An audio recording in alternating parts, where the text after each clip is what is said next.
It's the Locked On Podcast Network, your team every day. We've hit the ultimate, people. The Cup final is set. But before we get to the previews and breakdowns, which we will have later in the week, we have to take a look at what happened in this Western Conference final, Game 6. Steele and I are going to break it all down for you on today's episode and finish off our countdown of the best breakout fantasy stars of the season, 5 through 1. Thank you for joining us on this Wednesday episode. Let's get right to it. You're Locked On Fantasy Hockey, your daily podcast on fantasy hockey. Part of the Locked On Podcast Network, your team every day.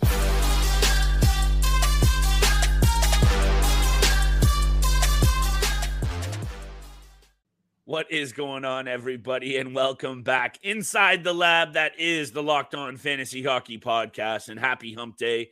It is the Wednesday edition, and thank you for making us your first listen every single day. The Cup final is set, Steele. We're going to talk so much about what happened in Game 6, what went wrong for the losing end of this Dallas Stars. The comeback falls short. The Vegas Golden Knights flex their muscle and punch their ticket. We'll preview everything that you need to know about that Cup final on Friday's episode. But today we got some takeaways for that Western Conference Game 6 final. We got a little bit of breakout fantasy debate to have, breaking down the 5 through 1 on our list of the biggest breakout stars of the fantasy season. And honestly, Steele, with the Cup final being set, Vegas wins in 6. There's a lot of things that we're going to talk about. We'll save a lot of them for Friday, but let's break down this Western Conference final, Game 6, the series, what went wrong for Dallas, maybe some of the things that went right for Vegas. Hit me with your take on what you saw in Game 6 of that Western Conference final.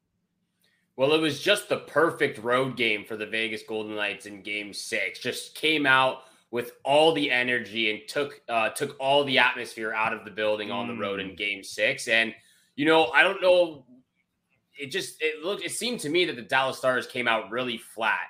And I think that revolves around Jamie Benn's return to the lineup. You know, they were in desperation mode for Game 4 and Game 5. They were down 3-0. They needed to win those games. They switched up the lines and they found a way, and they were in desperation mode and won those 2 games. In order to crawl back within 1, Jamie Benn's return to the lineup just created, it seemed like the entire team was overwhelmed with Jamie Benn back in the lineup. He's not a guy that likes sitting and watching these type of games. He wants to be playing in them. And it just seemed that they were all overwhelmed. They thought that everything was going to be great and okay with their captain coming back to the game. And it just didn't happen. He was brutal. He was flat-footed. The entire team was flat-footed. There was no type of energy. He was barely noticeable in the offensive zone. And the funny thing enough is he barely played the game. He played more hockey than only 3 guys on the entire Dallas Stars roster. And that's Tyler Seguin, Mason Marchment, and Lucas Glendening. And with that being said, he only played at most 30 seconds more than them. He only played 12 and a half minutes in Game 6. He was the vibe killer, if I put it so nicely. He took the entire atmosphere of Game 6 action out of the entire fan base in that building in Game 6. So for me, the return of Jamie Benn really did mess up the chemistry that Robertson and Wyatt Johnson and Joe Pavelski had found in those 2 games without him. He barely played. He was -2, and to me, it was the captain's fault really that came down to it. I like how critical you're being of Jamie Benn, because I think maybe what we should be critical of is the fact that he had to go and put his team through this whole situation to begin with a really boneheaded play. So, you know, maybe I'm not going to fully agree with everything that you're saying just because I just don't know enough about Jamie Benn as a player. Although what you're saying kind of does line up with his attitude and what he does kind of bring in terms of his energy to this team. And also, he's just played a lot of hockey over the last number of years. And you're putting in a guy who has got injuries, who's got a lot of track record on those bones. And, hey, they fell short. And you mentioned a impeccable road performance for this Vegas Golden Knights team. And once again, I don't want to have to say it, but run the tape back, Steele, right to the start when we talked about this Vegas Golden Knights team. The least losses on the road in the regular season, very good road team, and they get it done once again and punch their ticket in very impressive fashion to the Stanley Cup final. And I had a few points that I wanted to talk about. Number one, Vegas Golden Knights side, we're going to break it all down on Friday's episode. So we will focus on Dallas, but I just got to give credit to the balanced attack that Vegas was able to flex. The fourth line, Keegan Colasar looking like he's some sort of second coming of Jonathan Marchessault. They were able to get it done at all angles. Way too much for Dallas, overwhelmed. But I think here I'll throw it back to you with this take. Pavelski, so good. The big pieces, so good. But maybe, Steele, it needed to be some depth guys showing up for Dallas that really didn't. You touched on it a little bit. I think that was really the key because we're going to get to our top 5 fantasy breakouts this season. And guys like Miro Heiskanen, who is going to make my list right at the number 5 spot, we'll get there. I think he could have been a little bit better, but he was so good this whole postseason that I can't hang it on him. Jake Ottinger, does he need to be better in Game 6? For sure, but I can't even hang it on him either. This team just was outmatched by a tougher, little bit more of a team that was ready to go kind of thing, and that's where I leave it, and that's no disrespect to the Dallas Stars. They got beat by the better team. Look, and it goes back to setting the tone and setting the vibe for this Game 6 action. Bruce Cassidy went with that fourth line to start the game. Point. Colasar, Nick Raw, and Carrier as well, who just all three of them had a fantastic game. And they were the guys that set the tone. Bruce Cassidy is a phenomenal coach, and he knew what he needed this team to do in a very important road game in Game 6 to just finish it off. So kudos to Bruce Cassidy. You know, look at the two coaches right now in their first year with a new team. Both Paul Maurice and Bruce Cassidy in their first year.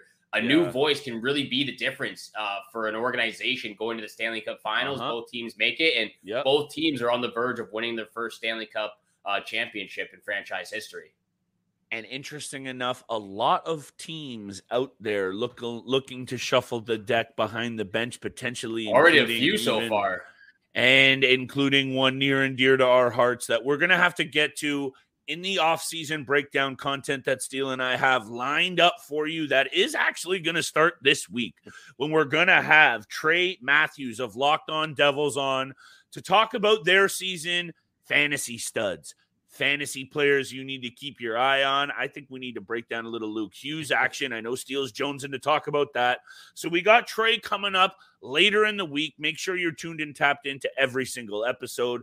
We're going to talk a little bit more about, actually a lot more about that Stanley Cup final on Friday's episode, Steele. We're going to also break down our top 5 fantasy breakout stars of the season coming up right around the break, 5 through 1. I already alluded to one, Steele. Hope you're feeling that Miro Heiskanen love. But today's episode is brought to you by our friends at FanDuel. And that final in the NBA, baby, it's set. It's time to make a fast break to FanDuel during the NBA playoffs because right now, new customers at FanDuel can get a no-sweat first bet up to $2,500. That's $2,500 back in bonus bets if your first bet doesn't hit. Steele and I love FanDuel. We love getting the promos every day. It's safe and secure. You get the payouts right away, and they let you bet on everything: props, game results, over-unders, point spreads. You got to be checking out FanDuel because there's no better place to make your bet on all the playoff action than in America's #1 sportsbook. Visit FanDuel.com/lockedon and get a no-sweat first bet for up to $2,500. That's FanDuel.com/lockedon. FanDuel, official sports betting partner of the NBA. It was win or go home in Boston on Monday night, and the Miami Heat didn't want to go home, knocking off the Boston Celtics to advance to the NBA Finals. There was a team that was mentally tough, ready for the challenge, ready for a battle, and then there was the Boston Celtics. The Vegas Golden Knights are headed to the Stanley Cup Final after taking Game 6 in the Western Conference Final in convincing fashion. This time, we're not here just to be here. I felt like Season 1, we were cool about being here, but, it feels like the mission is not over yet. And Liam Hendriks returned to the mound for the Chicago White Sox after a battle with non-Hodgkin's lymphoma. Welcome back, Liam Hendriks.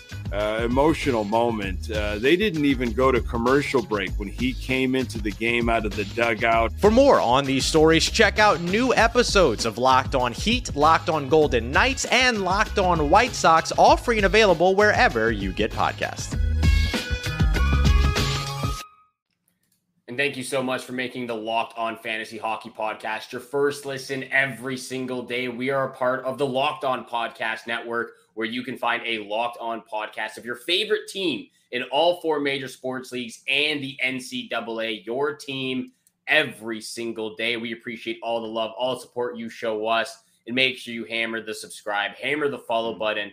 Flip and I appreciate all the support. And if you missed the 10 through 6 portion of the top 10 fantasy breakout players of 2022 as well, make sure you go check out May 30th, Tuesday episode to check out 10 through 6 of the top 10 fantasy breakout players of the 2022 season. We are continuing that list of the top 5 through 1 right now. I'll just get to my 5th one, Flip, because you already mentioned it at the very end of last episode. At number 5 on my list is Clayton Keller. Just a phenomenal player, young player for the Arizona Coyotes, 24 years old, 63 points in 67 games the year prior to this one. So to go from 63 points, he missed 15 games that last season. He played a full year finally with the Arizona Coyotes, finished with 86 points this past year. It was a breakout season. I think it's still obviously a very disappointing franchise with the Arizona Coyotes. A lot going on with their there is a lot going on. A lot going on where they're going to be located, trying to get rights to a building. It looks like they're going to be going back to Mullet Arena. That's what I got, swirling around on Twitter right now. Yep. But no, it's going to be.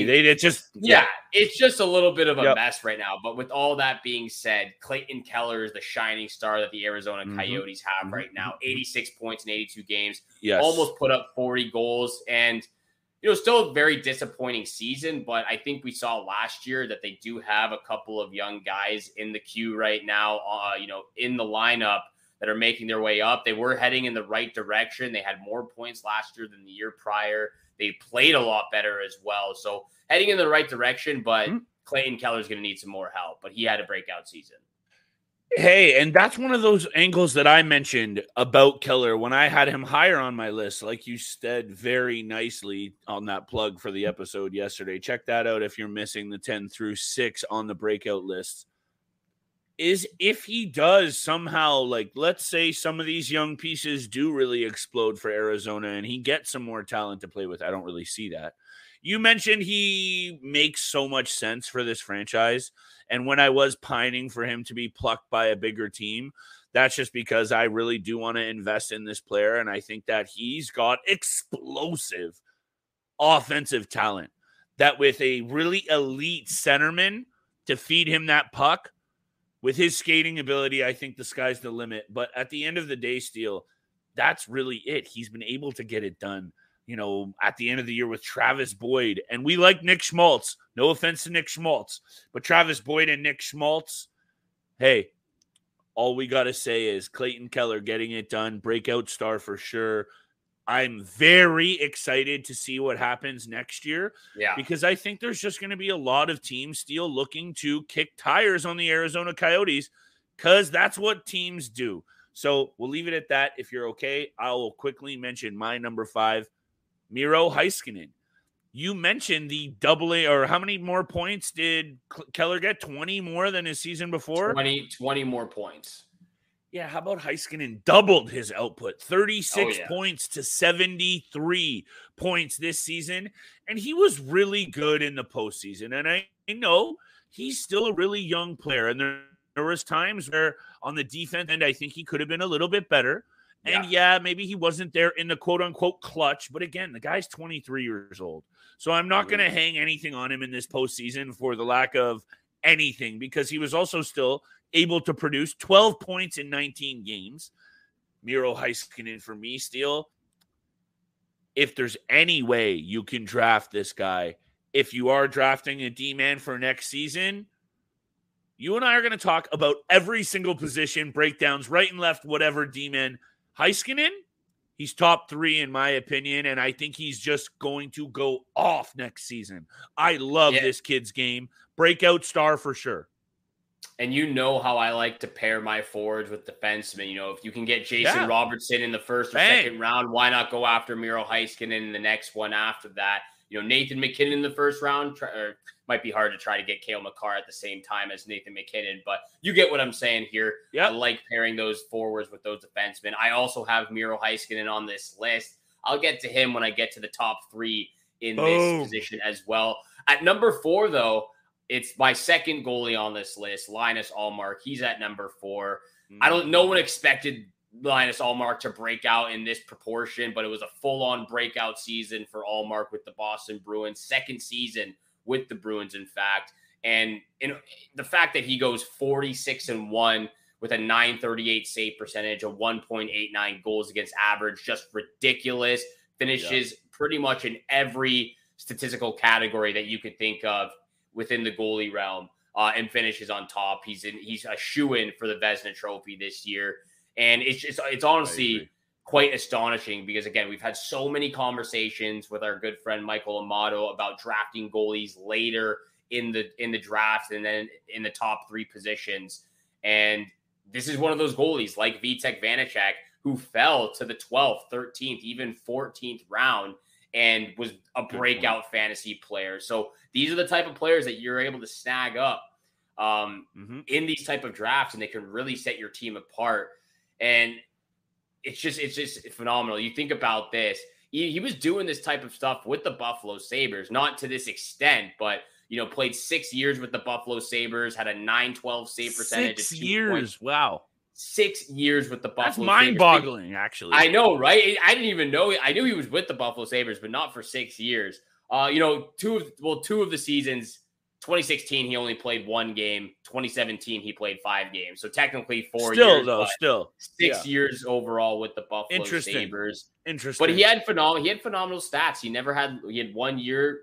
His worst year was a .905 save percentage with a .311 goals against average. Yeah. But on average, it was always a .915 save percentage, .917 save percentage. So could you imagine Linus Ullmark with the Buffalo Sabres right now?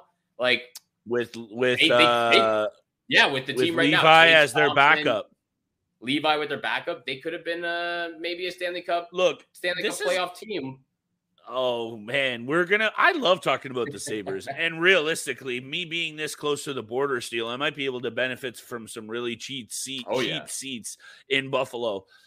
But you know, Linus Ullmark, 1.89 goals against, leads the league. 0.938 save percentage, leads the league. The Vezina's his. It's just, this is one of the most intriguing. Is he a breakout candidate? For sure. He's number 4 on my list. So I'm canceling out right now, and we'll come back from the break and I'll talk about my other 3 guys. But Ullmark is my 3rd on the list, breakout star for sure. But I think, and I'm very intrigued to hear what you say, I'm wary about what to do with this guy next year, because there's going to be a lot of guys, and you just mentioned maybe being patient with your goaltenders and waiting. Mm-hmm. You know there's going to be some GMs who jump the gun and don't watch as much hockey as the rest of the league, and they read their magazines, which is fine, but you jump the gun too early, and you take a guy who's just, as much as the underlying numbers are pretty good, he steps out and now becomes a fantasy target that people want. I would just say be very wary, because he also is looking very banged up at the end of the year. That's his first real go as the number 1 all season long. And his body couldn't really take it. Not his fault. I'm just throwing out caveats, Steele. The Boston Bruins season maybe ended earlier than it should have because they left him in the cage and didn't go to Swayman earlier. Another thing to remember. So just be careful when you see these really good numbers, especially if he wins the Vezina. Always got to be on the lookout for those caveats. But a breakout star nonetheless. Yeah, breakout star nonetheless, but you got to be on the lookout for those caveats there. You definitely don't want to overreach with a guy like Linus Ullmark after a season like this. If you can get him in the right spot at the right time, it's that perfect position, perfect balance of that. I'll just say my number 3 guy, because you just said him as well. My number 3 was Miro Heiskanen. To go from 36 points in 70 games to follow that up with 73 points in 79 games is just phenomenal, as well as playing 25 and a half minutes on average, which he's practically been doing since he's been drafted and since he's entered the NHL, is just phenomenal in itself as well. Like, he played 25 and a half minutes on average this past season. So he's getting third overall for a reason, by the way. Just playing brutal, heavy, hard minutes for the Dallas Stars and flourishing right now as well. Simple plays, simple passes. He can quarterback both the power plays super Skating easily. ability steal for me. Quick feet. Just and really impressive. It's very impressive. I think that was one of the key takeaways from this past playoff run as well. And then you just add on those peripheral stats, over 200 shots, 80 blocks, 50 hits. You're getting the most out of Miro Heiskanen right now. The team looks solid. You've got all those young guys up front. You've got the Jake Ottinger behind you as well to back him up.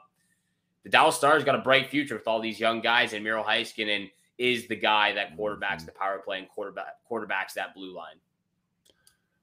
And at the end of the day, the most exciting thing for me with this player steal is I think now that he's gotten a little taste of what the Stanley Cup playoffs bring at the highest level, making it almost all the way. Those can really kind of galvanize a young player, and now he knows what it takes to get it done. He's got all the tools. He's got all the ability, and I will be going all in on Miro Heiskanen, and I don't think that's a bold take.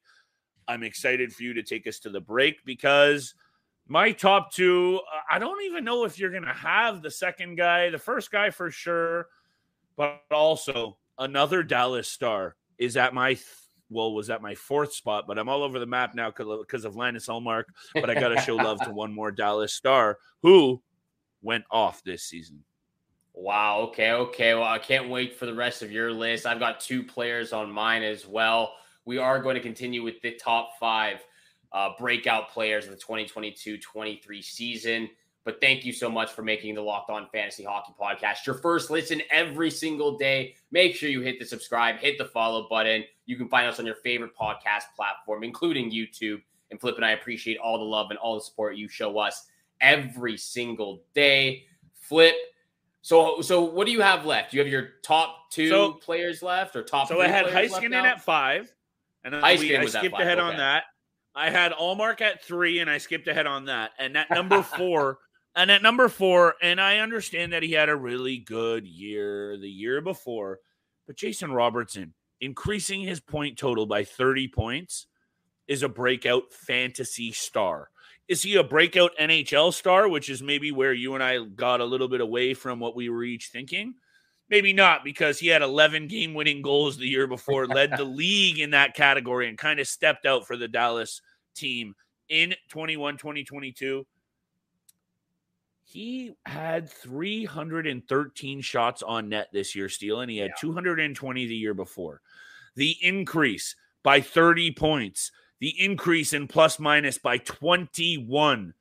He broke out for me. And it was more so about kind of, and I know this is one of the caveats that I don't think you considered as much, which is no fault of your own. I looked at a little bit of what I saw in the postseason as well. And what I saw over the last week from Jason Robertson, because I was critical of him. He wasn't really there in the big moments. Were the numbers okay? Yeah, but he's a goal scorer, and he wasn't getting those goals. That tip-in, I think you remember he kind of swatted it out of Aiden Hill's hand and then batted it in. Those are the goals. That's the talent that this guy has. And for me, he needed to make this list because, did he double his point total like Heiskanen? No. But 30 more points? Yeah. And those shots on net, fantasy-wise, he was a breakout star this year. He had never touched those highs. Does he touch them again? We'll talk about that in the offseason. But for me, he was just a very special player. Also, shout out the Niagara Ice Dogs. Shout out Carter Verhaeghe of the Ice Dogs. And also, going to the Stanley Cup final, Alex Pietrangelo of the Niagara Ice Dogs. I got to show my home area love, Steele. Absolutely love it. And look, there's no question that Jason Robertson should be on this list. There's one reason why there's 10 players, right? We had to leave some guys off. There's only 10 spots, and I didn't want to double up on the Dallas Stars. I didn't want to double up on the Buffalo Sabres. That's why Tage Thompson's not on the top 10 list as well, because I went with Dylan Cousins. Yeah. I went with Miro Heiskanen at 3. So just to reiterate, at number 5, you had Miro Heiskanen. Heiskanen 5, Robertson 4, Ullmark 3, and I'll get to my 2 and 1. All right, so I believe at this point you and I have the exact same 2 and number 1. It has to be. I'll just go with my number 2 guy for the breakout season. It's your guy, actually, Tim Stutzle, 90 points. And you're going to owe me 20, aren't you? I'm going to owe you. I owe you $20. I owe you $20. I think I owe the Locked On Senator boys, the Locked On Sens guys as well, $20 on Tim Stutzle and Claude Giroux. But nonetheless, Tim Stutzle deserves to be on this list. Breakout player in his 3rd season, 90 points. And the thing that I really love about his game is I love how physical he is. I love the intensity and the commitment that he's bringing to this Ottawa Senators group. I love it for the fantasy players. On top of that, 115 hits. He's so physical, 225 shots and 50 blocks. He puts his body on the line for such a young guy at 21 years old, 22 years old right now. And he's bringing this intensity. 22 years old, and he's bringing this ferocious intensity. Turning 22 next season. Perfect. Absolutely perfect. 21 right now. Love the young guns for the Ottawa Senators. I love this output that we just saw this past season from Tim Stutzle. And I was wrong. I was quite wrong. I knew he was going to be a very good player in the NHL. I did not think it was going to be this soon and at this pace for the Ottawa Senators. 90 points this past season. Just absolutely incredible. It happens, Steele, and I'm not here to poke fun or to ridicule you, because you and I come on this podcast network and we don't look at one team. We look at every single team and every single player. So you know what? We're going to be wrong sometimes. If we're looking at the Maple Leafs every single night, you and I, and we're spitting out wrong predictions every single night, I think you and I would both say off air, let's cut the BS and let's just hang them up. But sometimes you're going to be wrong. So I'm not here to say, hey, I was right and you were wrong, even though that's the case. And I'll take my 20. Tim Stutzle is just now also, he benefited from a very good offseason from Pierre Dorian, shuffling the deck and really infusing this team. Claude Giroux coming home. That was a golden move. Alex DeBrincat has a good season. Will he come back? We'll see. But that top 6 is in talent-wise when Josh Norris is healthy. In terms of young talent, is the chemistry maybe up in the air because of that, inability to everyone play healthy together? Sure. But on paper, they have the most talent of any top 6 offensively in the game. And I think you and I both have our eyes peeled on not only the Ottawa Senators for what happens in this offseason, but I think the Atlantic Division is very much in flux. And that's even saying something given the Florida Panthers are in the Stanley Cup final. So I think we're going to really need to keep our eyes on that. Timmy Stutzle is for sure my number 2 on my list of breakout candidates. 39 goals, 51 assists, 54 penalty minutes as well, Steele. This guy's starting to fill out the categories. And, hey, at 21 years old, the sky is the limit. And maybe what's perhaps most impressive, and you know me with my time on ice numbers, 21 plus minutes of ice time at 21 years old. Maybe that's a little bit of a kind of a pump up from some of those injuries, but I'll still take it. And I think we can both have a good conversation right now about the number 1 breakout star fantasy wise in the league. Yes. New Jersey Devils, bright future. Number 90? What's his number? Number 80 something? 86. Mr. Jack Hughes.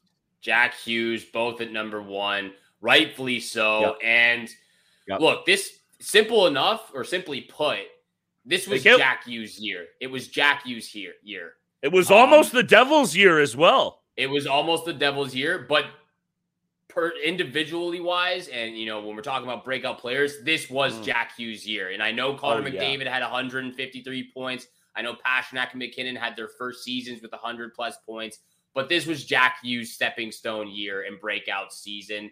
When we went, again, we've talked about Hughes a lot over the last season. Talked about the Devils over the last season a lot. For good reason.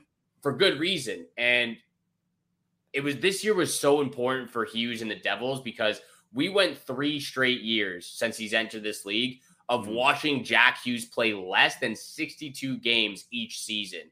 2019 in his rookie season, he was injured for 20 games. He only played 61 games. He had 21 points as a rookie. And he even said this the other day in a post-game press conference that people were thinking that he was a bust after his rookie season or even after his second season. And rightfully so. He didn't. Yeah. Second season in the league, 2020. COVID happens. Everyone has a down year. He had 31 points in 56 games. 2021, he actually did play great. He was a point per game player. He had 56 points in 49 games, but he was injured for half the season. We've talked about the inability to stay healthy and be strong enough to stay in this game.